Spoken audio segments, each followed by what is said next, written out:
y la convocatoria a esta sesión en formato de la fórmula Arria del Consejo de Seguridad de Naciones Unidas sobre Venezuela. Es un honor también saludar entre los presentes a Diego Arria, creador de este mecanismo que justamente en el día de hoy está siendo utilizado para abordar la trágica situación de su país. Esta reunión es necesaria. En Venezuela hoy se ha instalado una dictadura. El país es gobernado por un esquema criminal con vínculos oficiales con el narcotráfico y que utiliza los medios del Estado para el tráfico de drogas y el lavado de dinero. Los opositores son encarcelados y torturados. Las manifestaciones callejeras de este año para reclamar libertades culminaron con más de 120 personas muertas a manos de la fuerza de seguridad y más de 15.000 heridos. En un país rico que es una potencia petrolera mundial de primer orden, la gente carece de alimentos y medicinas. Se expanden las enfermedades, algunas ya erradicadas del país por años, difteria, paludismo, malaria. Tener una enfermedad crónica como diabetes ha significado condena a muerte de pacientes. Hace tiempo que dejó de existir la separación de poderes y el Poder Judicial no es más que una oficina dependiente del aparato represivo, al igual que el Consejo Nacional Electoral. Se usurpan, se inventan fraudulentos mecanismos autoritarios como la Asamblea Nacional Constituyente, instalada en 2017, sobre la base de un fraude electoral de más de 1 millón de votos. Imaginen ustedes que en sus países, cualquiera sea su sistema político, se agregaran fraudulentamente más de 1 millón de votos. Solo la nulidad del proceso es posible. En cambio, se han anulado las funciones de la Asamblea Nacional electa por el pueblo en 2015. Todo esto es el resultado de acciones deliberadas del gobierno de Venezuela y que no pueden ser ignoradas. En un hemisferio de democracias, Venezuela se destaca por ser el único país integrante de la OEA que ha desmantelado el Estado de Derecho y ha convertido el autoritarismo en regla. Los derechos civiles y políticos son permanentemente avasallados. Al mismo tiempo, el que debería ser uno de los países más ricos y prósperos de la región se enfrenta a un colapso total y a una profunda crisis humanitaria. El goce de los derechos económicos, sociales y culturales es negado a las grandes mayorías, mientras una minoría en el poder se sigue enriqueciendo de forma corrupta. Miles de millones de dólares llenan las cuentas bancarias de las corruptas autoridades del régimen y de sus corruptos funcionarios. El pueblo sufre la muerte por desnutrición infantil, la muerte de recién nacidos en los hospitales, la condena a muerte de la falta de tratamiento de enfermedades crónicas, la muerte violenta en las calles. Venezuela es un país integrante de la Organización de Estados Americanos y signatario, bajo la presidencia de Hugo Chávez, de la Carta Democrática Interamericana. En las Américas, como reza el artículo 1 de la Carta Democrática, la democracia no es una opción, es una obligación jurídica. Cito, los pueblos de América tienen derecho a la democracia y sus gobiernos la obligación de promoverla y defenderla. Las violaciones a los principios y compromisos emanados de la Carta Democrática Interamericana obligaron a invocar su artículo 20, al ser evidente la grave alteración del orden constitucional en el país, como lo recoge la resolución del Consejo Permanente del pasado 3 de abril. Como dice la Carta de la OEA, dentro de las Naciones Unidas, la Organización de los Estados Americanos constituye un organismo regional. Venezuela es, evidentemente, también un Estado parte de la ONU.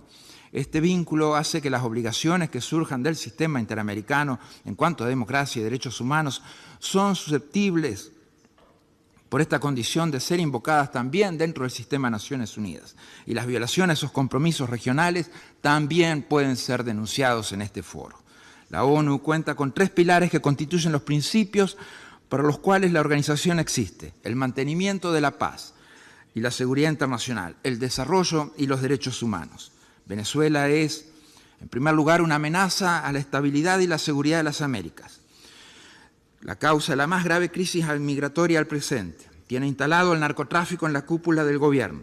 Los sobrinos de la pareja presidencial están siendo juzgados en Nueva York por tráfico de drogas.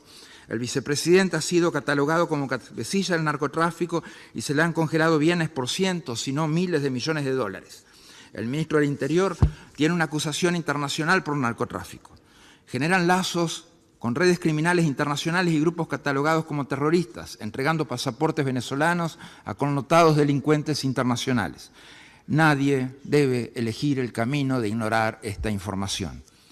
En segundo lugar, es un obstáculo insalvable al desarrollo, impidiendo al pueblo venezolano el acceso de los bienes y servicios más básicos, al generar la peor crisis económica de la historia moderna del país, en un contexto de corrupción en que los gobernantes cuentan con millonarios depósitos en el extranjero.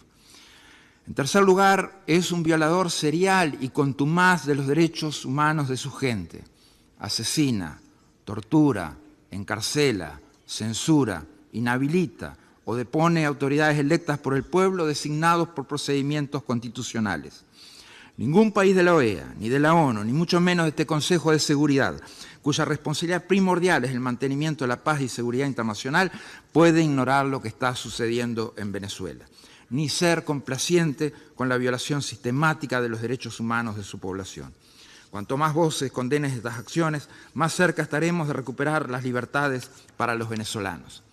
El silencio, las excusas metodológicas o procesales, las ausencias, el lenguaje neutro o condescendiente y mantener callada o descalificar las denuncias son de las principales causas para que el régimen venezolano aún torture, asesina, persiga y tenga presos de conciencia.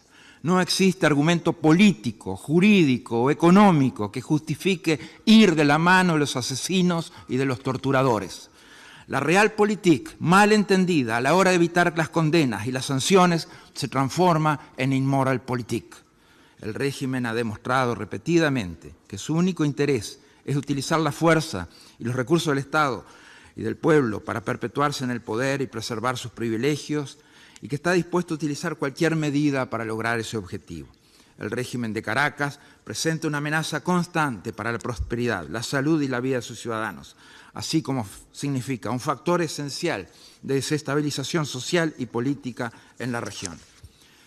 Miles de ciudadanos han sido detenidos arbitrariamente, la mayoría sin juicio, han sido llevados ante tribunales militares, han sido atacados, golpeados, torturados. El pueblo venezolano merece recuperar sus derechos y sus libertades. Esta es tarea del pueblo de Venezuela, pero es responsabilidad ineludible también de la comunidad internacional trabajar para ese fin. Es hora de tomar las medidas necesarias para enfrentar la crisis sin precedentes que atraviesa Venezuela y contribuir a restaurar el orden constitucional.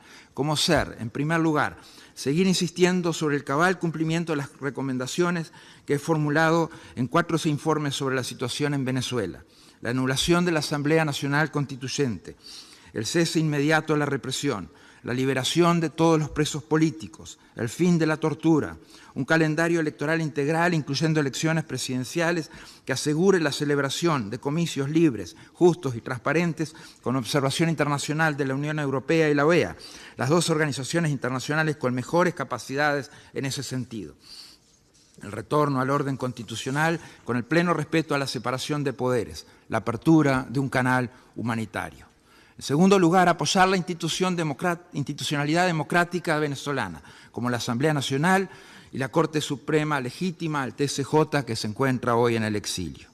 En tercer lugar, son necesarias sanciones cada vez más severas dirigidas contra el régimen y contra los integrantes del régimen responsables de violaciones de los derechos humanos o que están involucrados en la delincuencia organizada transnacional, así como contra quienes han atentado contra la democracia. Hacemos nuestras las palabras del presidente Macri pidiendo embargo petrolero. Como hemos visto, la muerte, la pobreza y el sufrimiento son responsabilidad directa de este gobierno, de su ineficiencia, de sus actividades criminales y de su corrupción. Finalmente, continuar con las investigaciones para determinar si se han cometido y si se siguen cometiendo crímenes de lesa humanidad por parte de los dirigentes del gobierno venezolano. Los trabajos en curso analizan pruebas que demuestran el uso de asesinatos, encarcelaciones, torturas, violaciones y otras formas de violencia sexual como parte del ataque en contra de la población civil opositora en Venezuela. Los expertos juristas a cargo de esta tarea deberán determinar si la situación en el país merece ser elevada a la atención de la Corte Penal Internacional. La tragedia venezolana nos ha puesto a prueba. Estoy convencido de que nuestra respuesta como comunidad internacional en apoyo al pueblo venezolano dejará un precedente para el futuro de nuestros pueblos y el respeto, promoción y protección de los derechos humanos. Hay solo 2 opciones: que intereses políticos, ideológicos, económicos o personales nos hagan mirar para el costado, o que cumplamos con nuestro deber y nuestros valores actuando en favor de la restitución de las libertades fundamentales en Venezuela. Gracias, señor presidente. Gracias.